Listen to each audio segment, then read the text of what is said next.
তেল তেতে গেছে, এখন শুকনো খোলায় জিরে দিয়ে দিলাম। এটা কোনো মশলা ছাড়াই, দেখতেই পাচ্ছ ভালো তেতে গেছে আমার কড়াইটা। এবার আমি এক এক করে আলুগুলো দিয়ে দেব ঝাঁকানাকা।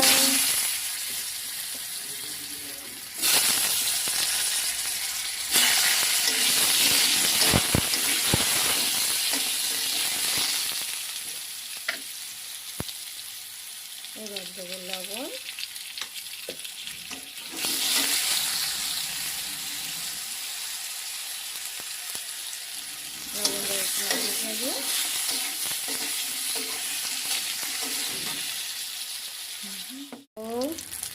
তেলাপিয়া মাছের ঝোল করছি আজ, লাল লাল করে ভেজে নিলাম।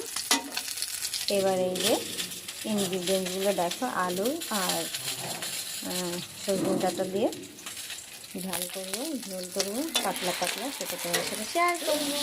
হলুদ, এটা কিন্তু কোনো মশলা ছাড়াই রান্না করছি। এখন সবাই তো মশলা পছন্দ করে না,